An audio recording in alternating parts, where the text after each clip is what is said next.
ഇത് സിഡ്നി ഓസ്ട്രേലിയയിലെ പെരമറ്റ സ്ക്വയർ. ഇവിടെ നിന്ന് ഇപ്പോൾ എല്ലാവരും കൂടിയിരിക്കണമെന്ന് വെച്ചാൽ ക്രിസ്മസ് ട്രീയുടെ ലൈറ്റ് ഓൺ ചെയ്യുന്നതാണ്. അതായത് ക്രിസ്മസിൻ്റെ മുന്നോടിയായിട്ട് ചെയ്യുന്ന ഒരു പരിപാടിയാണ് ക്രിസ്മസ് ട്രീയുടെ ലൈറ്റ് ഓൺ ചെയ്യുക എന്നുള്ളത്.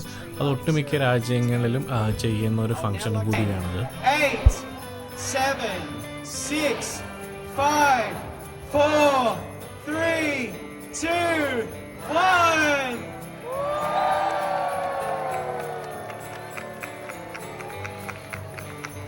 ഇവിടെ ഇപ്പോൾ വിൻ്റർ അല്ലാത്തതുകൊണ്ട് തന്നെ എന്താണെന്ന് വെച്ചാൽ ആർട്ടിഫിഷ്യൽ സ്നോ എല്ലാം അവർ സ്പ്രേ ചെയ്യുന്നുണ്ട്. അതുകൂടാതെ വെച്ചാൽ ഒരു ക്രിസ്മസ് മാർക്കറ്റ് തന്നെ ഉണ്ട്. അത്യാവശ്യം ക്രിസ്മസ് ട്രീ അലങ്കരിക്കാനുള്ള സാധനങ്ങളും ഫുഡുകളും അങ്ങനെ എല്ലാവരും കൂടി ചേർന്നൊരു ആഘോഷത്തിൻ്റെ ഒരു രാത്രിയാക്കിയിട്ടാണ് അവരത് മാറ്റുന്നത്.